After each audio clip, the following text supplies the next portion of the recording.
bisa mendapatkan track dan sharing yang bagus, banyaklah agenda.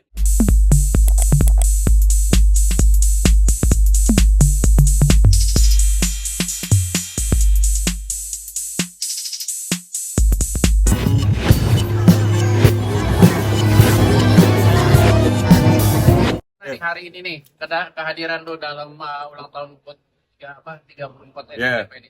Oke, alhamdulillah diundang. Tetap ikut serta juga di ulang tahun SCTV yang ke-34. Apa ya, ini appreciate banget.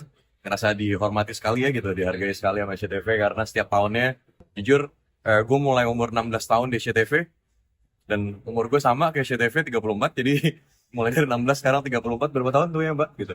Jadi dan setiap tahunnya selalu ada inovasi-inovasi terbaru dari SCTV gitu.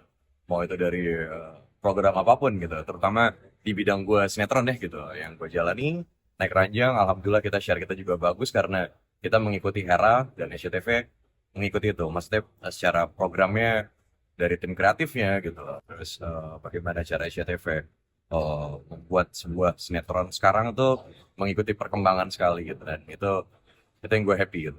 Harapannya apa untuk ke depan SCTV ini? Oke, harapan gue untuk SCTV ke depannya semoga semakin mengedukatif dari semua programnya, mulai dari mungkin dari olahraganya, terus musik gitu, terus dan sinetron dan yang lainnya gitu. Semoga semakin extraordinary pastinya gitu, dan semoga makin makin memberikan nilai value yang lebih lagi untuk masyarakat Indonesia pasti. Ya kan sinetron lu banyak yang mungkin rate-nya bagus ya, sharing dan ratingnya bagus. Ya, Dan alhamdulillah. juga episode-nya panjang. Itu justru jadi beban hasilnya setiap lo menerima semua proyek. Jujur kalau rating 1 beban bang. Beban kalau rating 1 beban. Karena kalau di saat kita turun sedikit pasti kan wah ada apa nih gitu. Sedangkan kita kan yang di lapangannya gitu. Kalau kita kan nggak tahu tuh yang di kantor, terutama yang di kantor SCTV juga pertimbangannya seperti apa gitu. Dan akhirnya kita di lapangan, kalau misalnya agak turun sedikit aja pasti banyak perubahan tuh, tapi nggak apa-apa gitu loh. Itu kan konsekuensi pekerjaannya gitu. Jadi ya udah, kita harus kita jalankan dengan baik. Tapi di lapangan pressure-nya tinggi nggak sih atau seperti apa? Ya seperti kalian lah di lapangan gimana?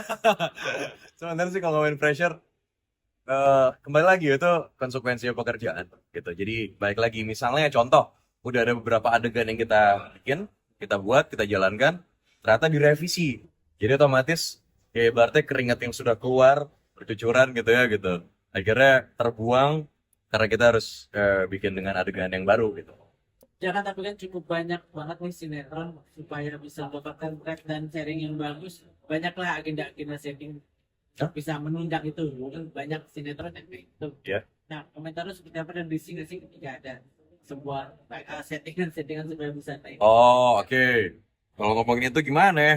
Saya bukan pemain yang, atau bisa disebut artis yang settingan itu. Jadi saya nggak tahu ya. Kalau menurut saya segala sesuatu yang naiknya cepat pasti turunnya juga pasti akan cepat. Tapi kembali lagi gitu loh. Itu kan perspektif gue ya gitu loh. Dari sudut pandang gue. Tapi kalau misalnya memang ada yang naiknya cepat ya mungkin ya memang jalan dari Allah seperti itu. Tapi kalau menurut gue, masukan aja yang dari gue. Semoga kalian tetap bisa berinovasi gitu loh. Tetap melakukan karya-karya yang bagus untuk eksistensi kalian gitu. Dan kembali lagi, harus ada nilai value di situ. Jangan cuman naik yang nggak jelas gitu, nggak penting. Itu sayang sekali kalau menurut gue. Ya kan, tapi jumlah followers yang banyak, tapi lu sendiri masih dipercaya menjadi pemeran utama gitu, itu masih menyamai nggak sih sampai sekarang? Jujur sampai detik ini saya nggak tahu, gue nggak tahu ya gitu, apakah itu faktor luck atau ya mungkin karena memang apa ya, pemberian dari Allah ya gitu loh. Ya sampai sekarang masih dikasih kepercayaan tuh alhamdulillah banget gitu. Ya kadang jujur ya apa ya, ada beberapa kayak keluarga bilang gila lu bertahan lu ya gitu kayak gitu, hebat lo ya gitu. Cuman kalau gue kan punya cara sendiri ya untuk sebenarnya gini, kalau gue bukan di fase untuk naik lagi, cuman gue ngerasa gue mungkin on the top, gue sekarang di posisi sekian nih, mungkin on top lagi, mungkin di atas lagi gitu, tapi on the top gue gitu. Nah sekarang bagaimana caranya gue untuk mempertahankan itu semua gitu, eksistensi gue gitu loh, mempertahankan pekerjaan gue ini dengan baik. Ya gimana caranya? Pasti satu, manner ya gitu loh, perilaku. Mungkin yang agak agak agak kurang di saat ini ya gitu. Gitu. Terus balik lagi gue tetap pakai sistem lama ya gitu. Gimana caranya gue tetap mempertahankan acting gue sebagus mungkin, dan itu semua ya cuman 3, belajar belajar dan belajar gitu sampai detik ini pun juga gue tetap masih belajar. Bang Ija belasan tahun main sinetron nih,